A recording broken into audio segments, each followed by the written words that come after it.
Toughest exam है India का, UPSC. UPSC उसकी 2.5 लाख की फीस को हम 7,500 में कर दिए। और सेम बहुत बढ़िया, वेरी गुड।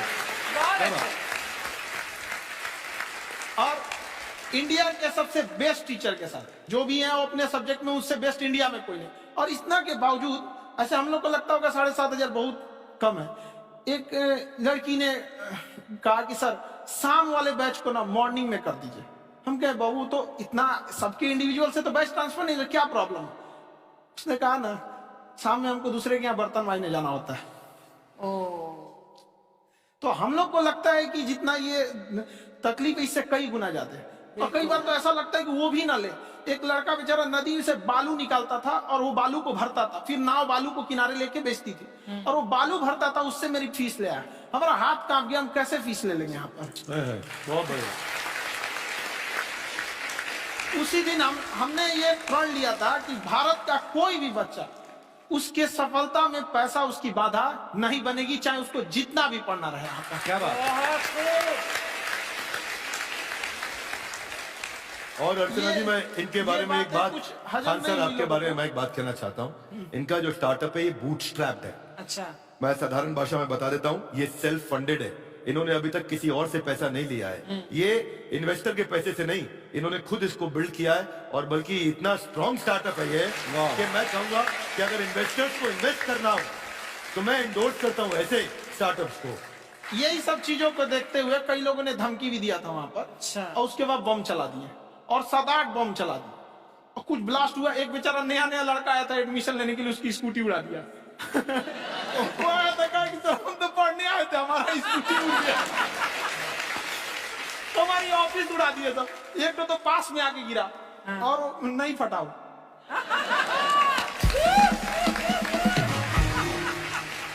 बाद में बहुत सारे लोग धमकियां दिए, लेकिन कहते हैं ना सूरज कितना भी तेज चमक ले समंदर नहीं सुखा सकता। वाह वाह वाह, क्या बात है। मैम एक्चुअली ये फीस कम करने का एक और रीजन है। 2.5 लाख 3 लाख की जो फीस में सब लोग पढ़ाई अफोर्ड नहीं कर पाते। इसलिए वो कुछ ही लोग अफोर्ड कर पाते हैं, तो उनका मेंटल लेवल तो बहुत ऊपर चला जाता है। लेकिन एक पूरे देश का मेंटल लेवल थोड़ा सा स्टेबल नहीं हो पाता है। तो जब फीस कम रहेगी तो हर वो लड़का तैयारी करने के लिए आगे आएगा जिसका सपना है देश के लिए कुछ करने का। सीटें लिमिटेड हैं, उन्हें को मिलेगी, लेकिन जिन्हें नहीं मिलेगी उसे मिलेगा देश का एक जिम्मेदार नागरिक। तो इस देश को हम लोग विश्व गुरु कहे जाते थे। क्यों? क्योंकि दुनिया से लोग हमारे यहाँ पढ़ने आए थे। चाइना से ह्वेनसांग आया, फायान आया, आज कोई नहीं आता है। हम लोग का उद्देश्य एक समय आएगा जो फिर आएंगे यहाँ पढ़ने के लिए। क्या बात है। पर आप देखो अर्चना जी, सबसे ज्यादा आईपीएस आईएएस बिहार से निकलते हैं। आप देखो पढ़ाई लिखाई में पॉलिटिशियन बहुत बड़े बड़े निकले हैं। तो ऐसा नहीं है, ऑप्शन भी नहीं है वहाँ पे, इंडस्ट्री नहीं है, खेती करेगा तो कोई खास वो नहीं रहे, ऑप्शन भी नहीं है। सही बात है। बिहार की मिट्टी में एक चीज है, जिद तो बहुत जबरदस्त है। कुछ भी नहीं रहेगा तो सब कुछ पाने का उसको जिद रहेगा, करके भी दिखा देगा, कर देंगे हम आपको। विवेक सर, आपके बारे में हमने सुना एक बार आप संन्यास लेने चले गए थे। कौन वापस लेके आया आपको? फिर कहाँ तक पहुंच गए थे आप? नहीं, मैं एमबीए की पढ़ाई के बाद मैं ये सोचा था कि अपना जीवन भगवान की सेवा में समर्पित कर दूं। अच्छा। बहुत साल मैं वृंदावन में रहा था और गुरुकुल में रहा था। अच्छा। और वहाँ सेवा करना बहुत अच्छी शिक्षा मिली। मैं बोलता हूँ मेरी असली एमबीए वही थी, मोस्ट ब्यूटीफुल एसोसिएशन। वाह। और मैं वहाँ भगवत गीता पढ़ी, जहाँ मुझे गीता से लगाव हुआ। तो मेरे गुरुजी का आदेश था कि आप भगवत गीता को बिजनेस मैनेजमेंट के साथ जोड़ के देश दुनिया में बताओ। मेरे को लगा बड़ा मुश्किल काम है। मैंने बाद में देखा कि डॉक्टर स्टीफन कॉवी, जिनकी किताब है 7 habits of highly effective people, आप सबने पढ़ी, उन्होंने बोला मैंने 7 हैबिट भगवत गीता से लिए। और हमारे देश के लोग ऐसे हैं जो मेरी किताब पढ़ते हैं, जो कि 3.5 मिलियन कॉपीज बिक चुकी हैं और भारत में भगवत गीता नहीं पढ़ते। तो मुझे लगा कि मैं गीता विद मैनेजमेंट के ऊपर आकर के बातचीत करूं। मुझे लगा बहुत कठिन होगा, पर मेरे गुरुजी का आदेश था कि कठिनाई आपको तभी तक दिखेगी जब कठिनाई को देखोगे। तो एक छोटा उन्होंने मुझे बताया, पूछा कि इस कमरे में लाल रंग कितनी जगह है, देखो आप भी एक बार जरा देख के बताओ। तो 7-8 जगह लाल रंग दिख रहा है यहाँ पे आपको। 1 2 वो लाल रंग टी शर्ट पे, 3 4 5 ये लाल हो गया, 6 उधर लाल हो गया, 7 एप्पल लाल, बिल्कुल ठीक 7। पर जब आप लाल रंग ढूंढ रहे थे तो क्या आपको हरा रंग दिख रहा था? Yes no? नहीं। जब आप लाल रंग ढूंढ रहे थे तो क्या आपको काला रंग दिख रहा था? Yes no? नहीं। नो। जिंदगी भी ऐसी है, जो ढूंढोगे वही मिलेगा, बाकी कुछ नहीं मिलेगा। तो उन्होंने कहा कि आप इसी सोल्यूशन पे फोकस करो और गीता के मैसेज को पहुंचाओ। तो मैं बिजनेस मैनेजमेंट के प्रोग्राम्स कॉर्पोरेट्स में करने शुरू किए, क्योंकि गीता पहला मोटिवेशनल सेमिनार जो पृथ्वी के इतिहास में कपिल जी हुआ, वो कृष्ण ने दिया था। पहले मोटिवेशनल स्पीकर इस पृथ्वी के इतिहास के कृष्ण थे, जिन्होंने अर्जुन को रणभूमि में मोटिवेट किया। बड़ी पेशेंस कृष्ण ने अपने लीडरशिप क्वालिटी से दिखाई, वो मुझसे मुझे बड़ा इंस्पायर किया, वो चर्चा ने इंस्पायर किया और डिस्कशन ने इंस्पायर किया।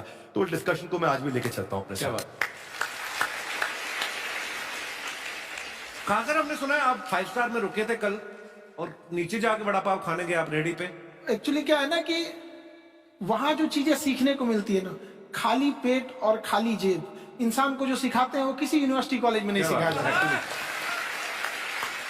और गरीबी बड़ा बेशरम चीज होती है। तो कहते हैं कि मौत भी तू जल्दी आया कर गरीब के घर में। कफन का पैसा भी खर्च होता है दवाइयां खरीदते खरीदते। हाय हाय हाय, क्या बात है। और खान सर की खासियत ये है कि जिसको तो पढ़ना है, जिसको एजुकेशन चाहिए, वो तो इनका वीडियो देखते हैं। लेकिन वैसे भी कई लोग, जैसे अर्चना जी बात करी थी, कहती मैंने जब देखना शुरू किया तो मैंने बैक टू बैक इतने सारे वीडियोस देखे, क्योंकि आपका जो तरीका जो बोलने में, एक तो इनकी जो टोन है पढ़ाने में और साथ साथ में जो ह्यूमर आता रहता है, तो उसकी वजह से और भी इंटरेस्टिंग हो जाते हैं आपके वीडियो। शुरुआत में हम लोग जब स्टूडेंट लाइफ में थे, या हम कई स्टूडेंट को भी देखते हैं, वो बेचारे जब थक जाते हैं तो आपका शो देखने लगते हैं। तो शुरू में हमको लगता था जब कि अरे यार हमारा पढ़ाई उसके लिए है, लेकिन पढ़ाई में थक जाता है, शो देख के नहीं थक जाता है। तो हमने सोचा दोनों को मिक्स कर देते हैं। तो हमने उसको, और आज आपको पता नहीं हमने भी यही किया है। मिक्स करने। हमारे एजुकेशन सिस्टम में 2 कमी है, एक एजुकेशन की, दूसरा सिस्टम की। आप पटना से हैं ना? हमें भी पटना पसंद है। बस कोई पटाने वाला चाहिए। नहीं, मजाक नहीं कर रहे हैं। आपका जो चैनल है, हम दिन में 10 बार आपके चैनल को सब्सक्राइब करते हैं। अरे हाँ, और बेल आइकन तो हम इतने जोर से दबाते हैं कि बाकी यूट्यूब वाले बाहर निकल के देखते हैं कि ये कौन है जिसने इनका चैनल इतना जोर से दबा दिया बेल आइकन। बुढ़े तो शर्म नहीं आती, आते ही फ्लर्ट शुरू कर दिया ना तूने। तो जाते हुए करते हैं क्या? विवेक जी नमस्ते। आपसे एक काम था, छोटा सा कर देंगे आप? ये क्यों करेंगे? नहीं, गुरुजी हमेशा अपने वीडियो में कहते हैं कि विवेक से काम लो, विवेक से काम लो। विवेक मतलब दिमाग से काम लो आप। हाँ, तो विवेक जी अपने दिमाग से ही काम लेंगे। बहुत दिमाग है उनके पास। ये देखिए, जो आदमी, आप हमें बताइए, जो आदमी बिना फिल्म किए कपिल शर्मा शो में आ गया, कितना दिमाग होगा उसके पास? लेकिन एक बात है जिसकी वजह से हम तीनों से नाराज हैं। क्यों? क्या बात? हर चीज में मोटिवेट मोटिवेट मोटिवेट क्या होता है? सच कह रहा है, जब भी ये शब्द सुनते हैं हमें लगता है कोई हमें चिढ़ा रहा है। बदल दीजिए ना, खाली मोटिवेट बोलना ही क्यों जरूरी है? कुछ और कीजिए। रोटी वेट, छोटी वेट, पतली वेट, कुछ भी बोलिए, मोटिवेट हटाइए। तो गुड़िया तू भी एक्सरसाइज किया कर ना, देख डॉक्टर साहब ने कितना वजन कम किया है, तू भी कर ले। ठीक है, फिर मोटिवेट से ही चला लेंगे। लेकिन मोटिवेशन कोई बुरा बात नहीं है। हमारे दादाजी भी वैसे बहुत मोटिवेट करते थे। हाँ, एक बार तो तालाब में डूब रहे थे हमारे दादाजी। हमारे पास रस्सी भी था, ट्यूब भी था, फिर भी हम अपने दादाजी को बचा नहीं पाए। क्यों? क्योंकि हमने उनके और तिनका फेंका ना, वही कहते थे डूबते को तिनका का सहारा काफी। नहीं लगा सहारा, दादाजी बुड़बुड़ बुड़बुड़ बुड़बुड़। गुड़िया तू क्या करने आई इधर? अरे हाँ, हम क्या करने आए हैं, एक पूछना था सर खान सर। ये जो हमारा एक चाचा का लड़का है, उसको क्या है, थोड़ा पढ़ाई में प्रॉब्लम हो रहा है। तो 12वीं का पढ़ाई आप इसको अच्छी तरह करवा के 12वीं पास करवा देंगे आप? करवा देंगे, वेरी गुड, बात कर लेते हैं। हाँ, राम सरोवर, देखो हमारा बात हो गया है। ये 10वीं जो तुमसे नहीं दिया जा रहा है वो नहीं देना है।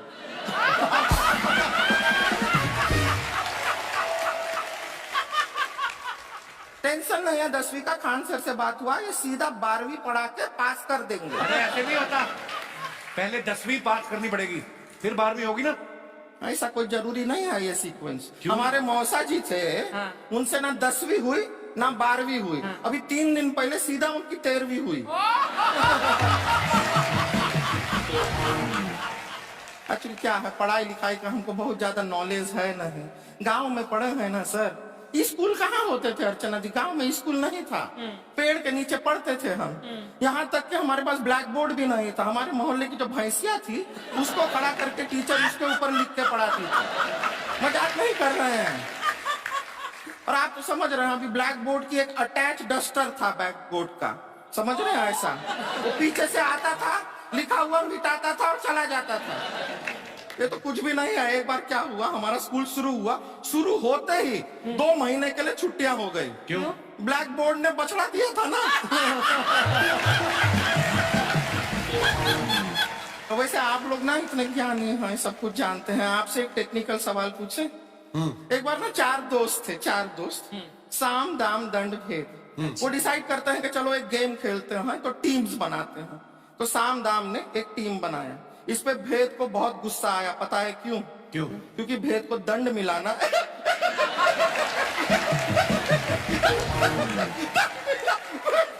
ये सिर्फ हंसती नहीं है सर, थोड़ा सा पेट्रोल पिला दो स्टार्ट भी हो जाती है।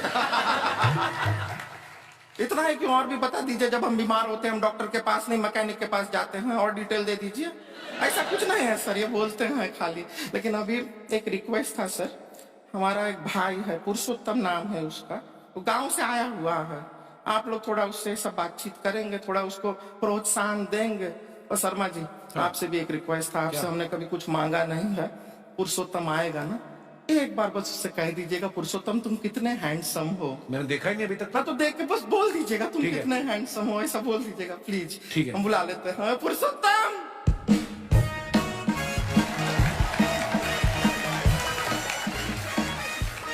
ये पुरुषोत्तम है। बात, तेरा भाई बड़ा हैंडसम है। तो हमारे खानदान में सब हैंडसम है, ज्यादा चापलूसी करने का जरूरत नहीं है। देखा हमारा यहाँ पे कितना चलता है। 1 नंबर दीदी, 1 नंबर। सब लोग हैं, हाँ, नमस्ते कर दो।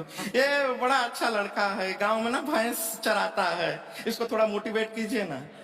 नहीं तो मतलब भैंस चराता है तो मोटिवेट करके क्या होगा, शेर चराएगा बाद में। अरे शेर चराएगा तो शेर इसको चर नहीं जाएगा। नहीं नहीं, ऐसे हम खाली कह रहे हैं, तुम्हारा चेहरा थोड़ा बकरी जैसा है ना, तो वैसे ये सब बड़े बड़े लोग हैं। इनको बताओ कहा क्या बनना चाहते हो जीवन में आगे? HR। HR। अरे वाह, देखे कोई बड़ा कंपनी में ह्यूमन रिसोर्स का काम करेगा ये। अरे HR मतलब दीदी ऋतिक रोशन। टिनी दिन दिन दिनी दिन दिन। ना जूता पहनने का काम किया करो, जूता खाने का नहीं। काम किया है, कुछ बड़ा किया है लाइफ में? किया है ना दीदी, एक बकरी के बच्चे को बड़ा किया है। क्या जिराफ बना दिया बकरी के बच्चे को? अरे कुछ अलग किया है। हाँ दीदी, अलग किया है। वही बकरी का बच्चा भैंस का दूध पीने जाए तो हमने उसको अलग किया है।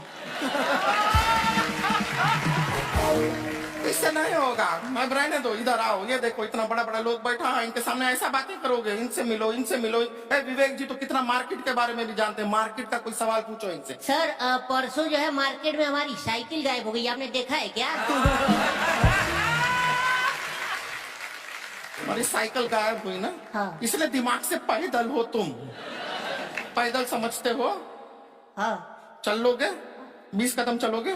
हाँ। हाँ, घूमो जरा, अभी 20 कदम चल के दिखाओ। निकला।